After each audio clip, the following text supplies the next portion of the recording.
Assalamualaikum warahmatullahi wabarakatuh.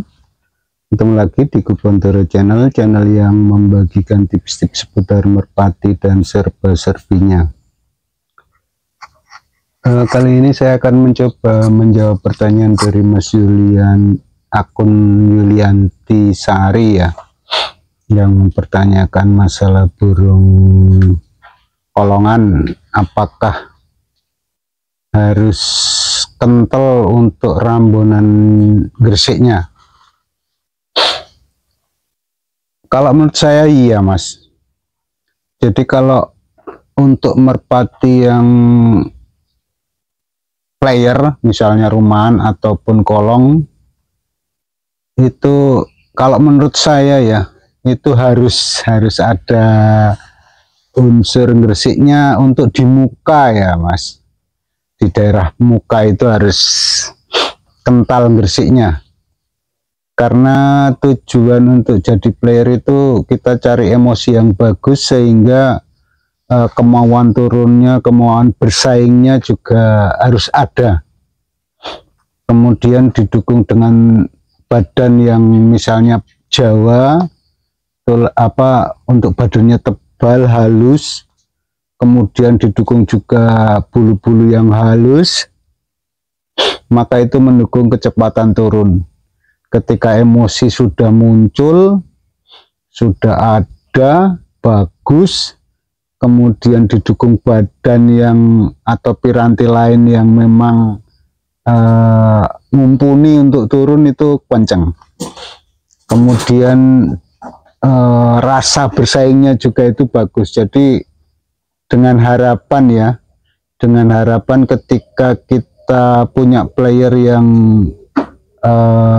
mukanya itu, atau bagian muka ya, bagian kepala itu kuat di gersiknya, baik itu dari sisi kepala, kemudian paruh, itu gersiknya ya, rambun gersiknya itu kental, itu biasanya selain giringannya bagus, juga emosinya bagus, daya saingnya juga tinggi. Itu saya lihat ya, kalau di lapak itu saat bermain merpati kolong itu memang begitu. Kebanyakan itu unsur gersiknya itu tampak sekali di bagian kepala ya.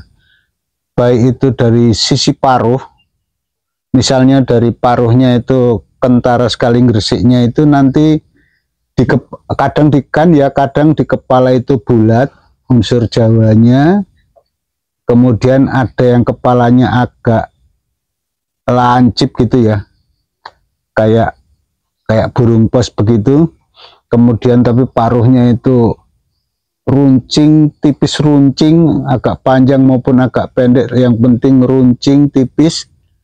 Nah, itu unsur gersiknya di situ, itu tetap ya, nanti emosinya bagus, dan itu menurut saya ya harus keharusan itu.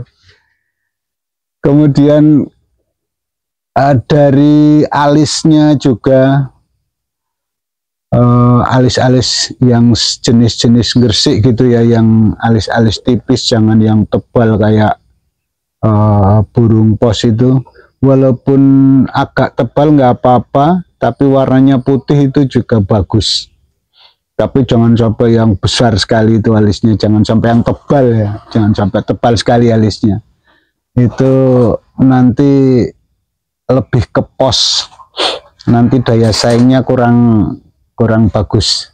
Walaupun ada juga yang bagus, tapi kebanyakan kalau alisnya terlalu tebal juga daya saingnya atau keinginan bersaingnya itu agak kurang.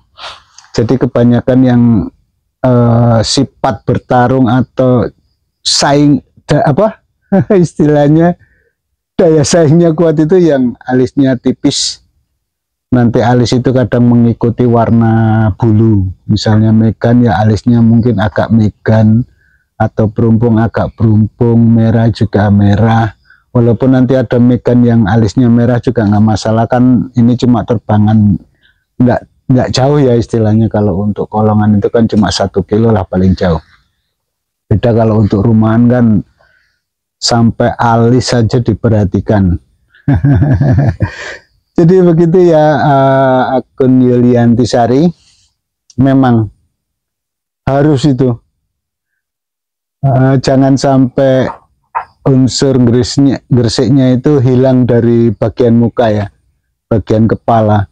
Kalau di badan itu, justru kalau di badan unsur gresiknya itu diusahakan jangan dipilih, karena biasanya kalau badan-badan gresik itu kurang tebal ya, kurang tebal, kemudian burungnya cenderung sedang ke kecil. Kalau yang misalnya badan-badan Jawa kan sedang ke besar, atau badan-badan pos juga sedang ke besar, tapi kalau gresik itu biasanya cenderung dari ukuran sedang itu ke kecil. Jadi untuk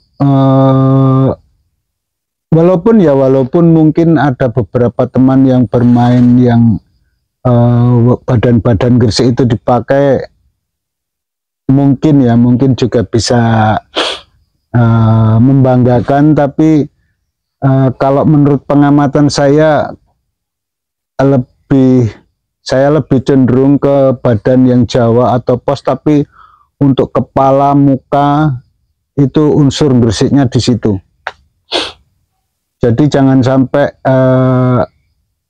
paruhnya itu tebal, kemudian alis matanya itu tebal, itu saya tidak merekomendasikan. Saya lihat burung dilapa itu kebanyakan paruh tipis, runcing, kepala Jawa ataupun kepala pos, kemudian alisnya rata-rata kebanyakan ya, itu alisnya yang tipis itu. Untuk warna kadang mengikuti warna bulu atau enggak, itu enggak masalah, yang penting untuk alisnya yang tipis, jangan yang tebal sekali, karena itu nanti dia daya saingnya atau emosinya tidak sebagus yang alisnya lebih tipis dan juga paruh lebih tipis. Jadi mutlak ya, anggap saja ini mutlak Mas Yulianti Sari dan juga teman-teman. Sebaiknya saat pemilihan untuk bermain kolong, untuk player, cari yang pokoknya bagian kepala lah, baik kepala maupun paruhnya itu diperhatikan sekali, harus ada kentara sekali rambun gersiknya, jangan sampai rambun-rambun lain yang tampak jelas sekali. Itu ya Mas Yulianti Sari dan juga teman-teman, kalau milih cari yang begitu itu. Ini saya berdasarkan pengamatan saya di lapak ya. Kalau di rumah mungkin agak beda, karena dengan terbangan jauh dibutuhkan tenaga yang bagus, memori yang bagus, walaupun kadang-kadang dia apa ya istilahnya, emosinya kurang bagus, nggak apa-apa, yang penting kan dia bisa mau metil gitu ya, mau pisah gitu ya. Ketika tinggi sekali, misalnya rumahnya sejajar kemudian jaraknya jauh, itu ketika di tengah-tengah kemudian turun itu bisa metal. Beda ya kalau di lapa itu kan di satu tempat ya, satu titik untuk turun. Jadi kalau kemauan bersaingnya kurang apa ya, kurang kuat, nanti dia yang penting asal turun. Nah itu juga saya perhatikan untuk toser itu kebanyakan yang alisnya agak tebal, yang alisnya tebal ya, malah ya agak tebal ke tebal juga, kemudian bagian kembang kacangnya juga besar, jadi unsur posnya masih kentara.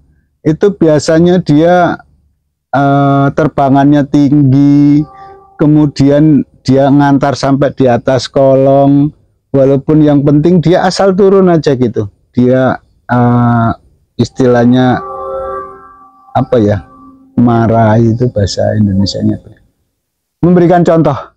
Jadi dia turun duluan, kayak membimbing turun gitu, baru yang playernya itu ikut turun. Nah itu dilatih di situ. Nah ya dia jadi pelatih untuk turun.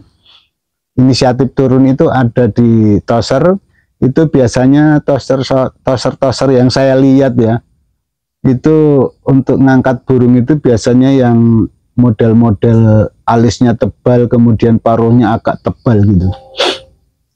Tapi untuk player rata-rata unsur gersiknya kentara sekali. Itu ya teman-teman, dan jika akun Yuliantisari, semoga ini bermanfaat. Dan akhirnya saya ucapkan terima kasih. Wassalamualaikum warahmatullahi wabarakatuh.